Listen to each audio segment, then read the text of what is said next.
इसका recording studio Ekangar सराय।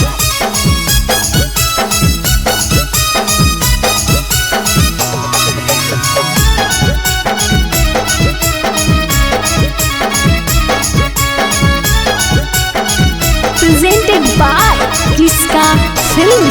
सुधार जोरे बेटा नाता कर देबौ हम बास। सुधार जोरे बेटा नाता कर देबौ हम बास। हमारा सामने कर्म रंगदारी ता बेटा कर देबौ हम बास। हमारा सामने कर्म रंगदारी ता बेटा कर देबौ हम बास।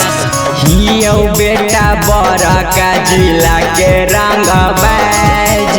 हियो बेटा बड़ा का जिला के रंग बाज। हमारा सामने कर्म रंगदारी ता बेटा कर देबौ हम बास। हमारा सामने कर्म रंगदारी ता बेटा कर देबौ हम बास।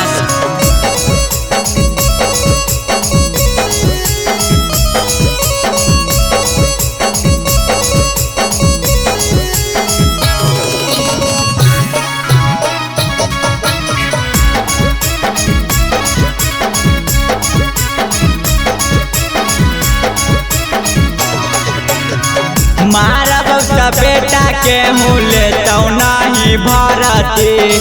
डाकट जवाब देता उठ जाता वारथी। मारा बउता बेटा के हुले तो नहीं भरती।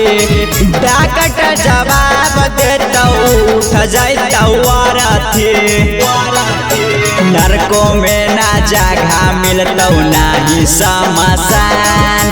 नरको में ना जगह मिलतौ नाही समसान। हमारा सामने कर्म रंगदारी ता बेटा कर देबौ हम बास। हमारा सामने कर्म रंगदारी ता बेटा कर देबौ हम बास।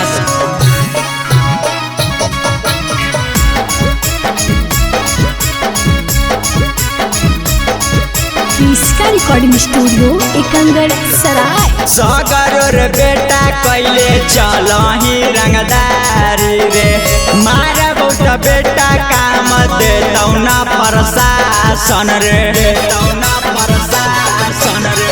सगरोर बेटा कैले चलही रंगदारी रे। मारा बउटा बेटा काम देतौ ना प्रशासन रे। सवारोहिया तोरा से झुकतौ ना। डीजे कुंदना मा तोरा से झुकतौ ना। हमारा सामने कर्म रंगदारी ता बेटा कर देबौ हम बास। हमारा सामने कर्म रंगदारी ता बेटा कर देबौ हम बास।